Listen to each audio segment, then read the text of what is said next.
देखिएगा next topic जो आपका आता है बेटा वो है electric potential at any point due to a point charge. ठीक है, बहुत ही इंपॉर्टेंट टॉपिक है, इसके ऊपर लिख लीजिएगा मोस्ट मोस्ट मोस्ट इंपॉर्टेंट। जब भी ये टॉपिक आता है एग्जाम में 3 मार्क्स में पूछा जाता है। ठीक है, तो आप समझ सकते हैं इस टॉपिक की इंपॉर्टेंस कितनी ज्यादा है। तो इसके लिए जरूरी है आपका थोड़ा सा ध्यान से बैठना और ध्यान से बोर्ड पर देखना, क्योंकि जब आप ध्यान से देखोगे बोर्ड पर तो आपको समझ में तभी आएगा बेटा। ठीक है, देखिए यहाँ पर जो टॉपिक है वो है आपका electric potential at any point due to a point charge. सबसे पहले आप जो है डायग्राम को समझिएगा। ये जो आप देख रहे हो यहाँ पर थ्योरी लिखी गई है वो इस डायग्राम से रिलेटेड है। ठीक है, अब यहाँ पर हमने क्या किया कि O पॉइंट पर एक पॉजिटिव चार्ज हमने जो है कंसीडर किया। ठीक है, अब उस पॉजिटिव चार्ज से इन्फिनिटी डिस्टेंस पर या इनफाइनाइट डिस्टेंस रखते हुए एक हमने कोई टेस्ट चार्ज ले लिया जिसको हमने क्या नोट किया, क्यू नोट। ये आपका टेस्ट चार्ज है बेटा। ठीक है, अब आपको इस पूरे प्रोसेस में इस टेस्ट चार्ज को पी पॉइंट तक लेकर आना है। तो जाहिर सी बात है, क्योंकि आपका जो ओ पॉइंट पर जो चार्ज आपने पुट किया है वो भी पॉजिटिव नेचर का है और जो टेस्ट चार्ज है उसके ऊपर भी जो है चार्ज है आपका पॉजिटिव है, तो ये रिपल्सिव नेचर को शो करते हैं। तो जाहिर सी बात है यदि हमें इसे पॉजिटिव जो टेस्ट चार्ज है इसको पी पॉइंट तक लेकर आना है तो हमें कुछ ना कुछ इसके ऊपर वर्क डन करना पड़ेगा। अब वर्क डन करने के लिए हमें क्या करना है, हम क्या मान लेते हैं कि सबसे पहले मानकर चलते हैं कि जो टेस्ट चार्ज है ये एट एन इंस्टेंट ये आपका जो है ए पॉइंट पर पहुंचता है।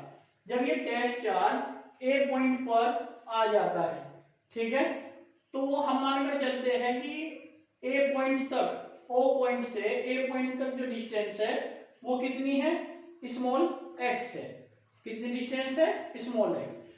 जो पी पॉइंट आप देख रहे हैं, पी पॉइंट क्या है बेटा, हम मानकर चलते हैं let P be the point at a distance small r from the point O where the electric potential is to be determined. यानी कि पी आपका वो पॉइंट है जहां पर आपको इलेक्ट्रिक पोटेंशियल की वैल्यू को फाइंड आउट करना है। तो इसके लिए क्या करते हैं, we assume a test charge at infinity at any instant the test charge move from infinity to point A.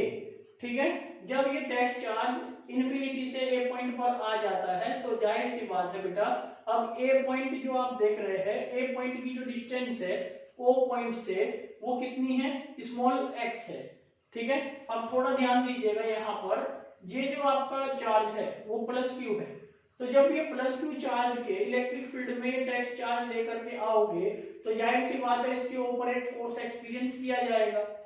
ठीक है, अब यहाँ पर एक फोर्स यानी कि दो चार्ज आप देख सकते हैं, यहाँ पर दो चार्ज हो गए, एक चार्ज क्यू है, दूसरा चार्ज आपका क्यू नोट है।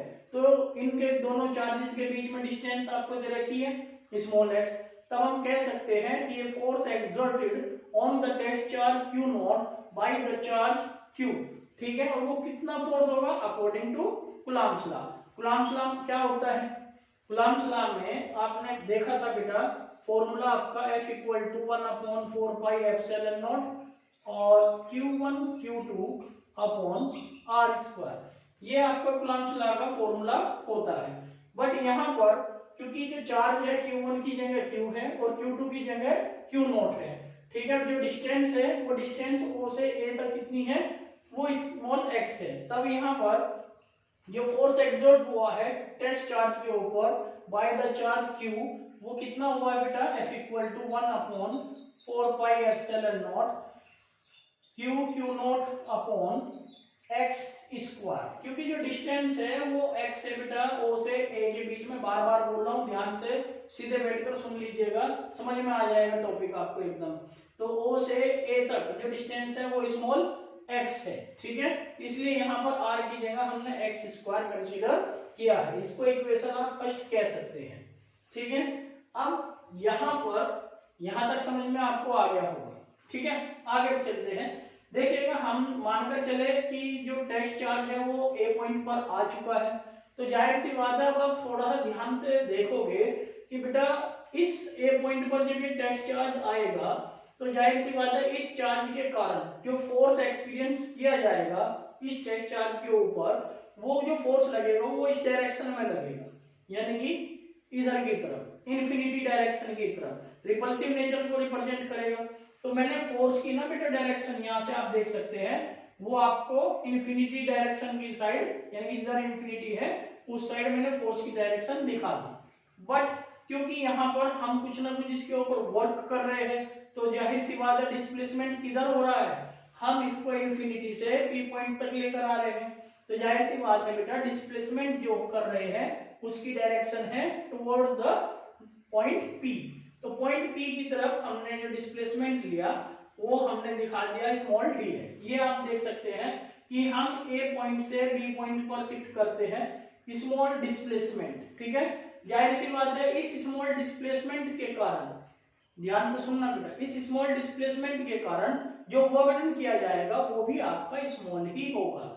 जो स्मॉल डिस्प्लेसमेंट के कारण वर्क किया जाएगा टेस्ट चार्ज के ऊपर वो भी आपका टेस्ट चार्ज के द्वारा वो क्या होगा बेटा, स्मॉल होगा। तब यहाँ पर work done in moving a test charge q naught through a small distance dx from point A to B, तब वर्क डन कितना होगा, dw equal to F vector dot dx vector, क्योंकि हम जानते हैं फॉर्मूला एक, ये फॉर्मूला भी यहाँ पर देख लीजिएगा, w equal to force into displacement, dot product होता है, ठीक है। और इसको हम क्या लिख देते हैं, w equal to F ds cos theta, ठीक है। इस फॉर्मूले का यूज करना है आपको, तो यहाँ पर ये फॉर्मूला आपका जो है लग जाएगा बेटा एफ dx cos थीटा। अब थीटा की वैल्यू आप देख सकते हैं, यहाँ पर जो फोर्स है वो इस डायरेक्शन में लगा है, डिस्प्लेसमेंट जो है वो इस डायरेक्शन में हो रहा है, तो एंगल कितना बनेगा बेटा बताइए, एंगल कितना होगा 180 डिग्री। तो यहाँ पर थीटा की वैल्यू 180 डिग्री रखोगे तो F dx cos 180 degree, cos 180 की वैल्यू होती है -1, कितनी होती है -1, देयरफॉर dw इक्वल टू यहाँ से माइनस का f इंटू dx लिखा जा सकता है क्या, तब यहाँ पर हम लिख देंगे माइनस का f इंटू dx। इस f की वैल्यू को, ये जो आप इक्वेशन फर्स्ट देख रहे हैं, f की वैल्यू को इक्वेशन फर्स्ट से यहाँ पर रख लीजिए, तब यहाँ पर माइनस का 1/4 pi epsilon naught q naught upon x square into dx, ये आपका जो है यहाँ पर फॉर्मूला बन जाएगा। हमने कुछ नहीं किया, सिर्फ f की वैल्यू को इक्वेशन फर्स्ट से रखा है यहाँ पर, ध्यान से समझ लीजिए। अब यहाँ पर work done in moving a test charge from infinity to point P, यानी कि इन्फिनिटी से P पॉइंट तक लाने में कितना वर्क डन जो है करना पड़ा, तो इसके लिए टोटल वर्क डन के लिए बेटा फॉर्मूला 0 से w और ये आपका dw, लिमिट हमने 0 से w रखी और इधर जो लिमिट रखी जाएगी, आप ये देखिए कहां से चले बेटा, ये डिस्टेंस O से मेजर करोगे वो कितनी है इन्फिनिटी से चले और कहां पर आए P पॉइंट पर आए, P पॉइंट तक डिस्टेंस O से कितनी है स्मॉल r। इस तरह से हम अपनी जो है लिमिट यहाँ पर बना लेते हैं। तो हम चले थे इन्फिनिटी से, तो वो आपकी लोअर लिमिट रही और कहां पर आ गए r डिस्टेंस पर आ गए, तो वो आपकी अपर लिमिट रही। तो यहाँ पर इन्फिनिटी टू r और आपका जो फॉर्मूला है यानी कि माइनस का 1/4 pi epsilon naught q naught upon x square into dx, ये हम लिख सकते हैं। समझ में आ गई बात? एक बार फिर बता रहा हूँ लिमिट कैसे लेते हैं। लिमिट लेने के लिए आप इन्फिनिटी पर हो, अभी इन्फिनिटी पर आपका टेस्ट चार्ज रखा हुआ है, तो लोअर लिमिट वही होती है जहां से हम चलते हैं, यानी कि इन्फिनिटी से चले लोअर लिमिट और कहां तक पहुंचे P पॉइंट तक, यहां से P पॉइंट तक जो डिस्टेंस है वो कितनी है स्मॉल r, तो ये आपकी अपर लिमिट को रिप्रेजेंट करेगी, ठीक है। बाकी आपका फॉर्मूला माइनस का 1/4 pi epsilon naught q naught upon x square into dx as usual आपको यहाँ पर पुट कर देना है, ठीक है। इतना करने के बाद ध्यान दीजिएगा बेटा, यहाँ पर आप देख रहे हैं माइनस का 1/4 पाई एप्सिलॉन नॉट और क्यू नॉट आपका जो है कॉमन आ जाएगा, क्योंकि कांस्टेंट है, इसकी कोई वैल्यू नहीं है, वेरिएबल नहीं है, और यहाँ पर लिमिट आ जाएगी इन्फिनिटी टू स्मॉल आर। ये जो आप x अपॉन में एक्स स्क्वायर देख रहे हैं, इसको आपको ऊपर लेकर जाना है, तो x की पावर हो जाएगा बेटा -2 और इंटू dx। ये बात आपको समझ में आई क्या? क्लियर हुआ? इसके बाद देखिएगा नेक्स्ट, यहाँ पर इसको आप स्टार्ट करने से पहले क्या करना होगा, इंटीग्रेशन में कुछ रूल्स है उसको समझ लीजिएगा बेटा। जैसे x की power n into D x, integration जो होता है वो होता है x की पावर n+1 अपॉन n+1।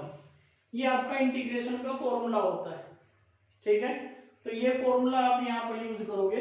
अब देखिएगा यहाँ पर मैं इंटीग्रेशन यदि इसका करूँ x की पावर -2 इंटू डी एक्स, तो ये हो जाएगा x की पावर n की जगह -2 है तो -2+1 अपॉन -2+1, ठीक है। इस तरीके से हम जो है इसको इंटीग्रेशन को सॉल्व करेंगे। तब यहाँ पर देखिएगा दूसरा एक फॉर्मूला यहाँ पर ये भी होता है कि यदि मान लीजिए इंटीग्रेशन में यहाँ पर कोई वैल्यू नहीं दी गई है और ये dx के रेस्पेक्ट में हम इंटीग्रेशन कर रहे हैं और यहाँ पर कुछ भी नहीं है, कांस्टेंट है यानी कि 1 है, तो उस पर्टिकुलर केस में जिस वेरिएबल के साथ आप इंटीग्रेशन करते हैं बेटा वही सेम वेरिएबल आ जाता है। जैसे x के रेस्पेक्ट में कर रहे हैं तो इसका इंटीग्रेशन हो जाएगा x, ठीक है। इसी तरह से यहाँ पर dw है सिर्फ और कोई भी वैल्यू नहीं है, वेरिएबल नहीं है, तो इसका जो इंटीग्रेशन होगा वो w ही आ जाएगा। तो w यहाँ पर लिमिट 0 से w और इधर आपका बेटा यहाँ पर -1/4 पाई एप्सिलॉन नॉट और ये आपका क्यू नॉट और इधर आपका जो है यहाँ पर x की पावर -2+1 अपॉन -2+1 और limit infinity to small r. ये बात आपको अब समझ आ गई होगी क्योंकि फॉर्मूले साइड में लिखे हुए हैं, बहुत अच्छे से समझ लीजिएगा, टॉपिक बहुत इंपॉर्टेंट है। अब यहाँ पर पहले अपर लिमिट रखोगे, माइनस लगाओगे, उसके बाद लोअर लिमिट, w की जगह अपर लिमिट w आया, माइनस लगाया और उस w की जगह फिर lower limit 0 equal -1/4 pi epsilon naught, ये आपका क्यू नॉट यहाँ पर x की पावर -1 अपॉन -1, ठीक है, इन्फिनिटी टू स्मॉल r लिखा जा सकता है क्या? ध्यान से देखते रहिएगा बेटा। w-0 यानी कि w, ये माइनस से ये माइनस कैंसिल, ठीक है। तो यहाँ पर 1/4 पाई एप्सिलॉन नॉट और ये आपका क्यू नॉट, ये आ जाएगा 1/x, क्योंकि x की पावर -1 है बेटा और x की पावर -1 को हम जो है 1/x लिख सकते हैं। तब यहाँ पर ये आपका इन्फिनिटी टू स्मॉल r, तो w equal to 1/4 pi epsilon naught, ये आपका क्यू नॉट और यहाँ पर 1/x की जगह पहले अपर लिमिट r माइनस फिर माइनस लगाकर और x की जगह लोअर लिमिट इन्फिनिटी। मैं आपको बता दूं बेटा कि 1/∞ की जो वैल्यू होती है वो 0 होती है, तो जाहिर सी बात है इसकी वैल्यू क्या हो जाएगी, 0 हो जाएगी। तब यहाँ से जो वर्गडन आएगा w इक्वल टू वो आ जाएगा 1/4 pi epsilon not Q not upon r, ये आपका वर्गडन आ गया, ठीक है। इसको इक्वेशन सेकंड आप कह सकते हैं, क्या कह सकते हैं, इक्वेशन सेकंड, ठीक है। अब देखिएगा we also know that अभी मैंने इससे पहले थोड़ा एक फॉर्मूला पढ़ाया था कि जो इलेक्ट्रिक पोटेंशियल होता है W/Q0 होता है। तो यहाँ से ना बेटा इस W की वैल्यू को यहाँ पर पुट कर दीजिएगा, तो V equal to 1/4 pi epsilon naught और ये आपका Q0 अपॉन R मल्टीप्लाई में 1/Q0, इस Q0 से Q0 कैंसिल हो जाएगा, ठीक है।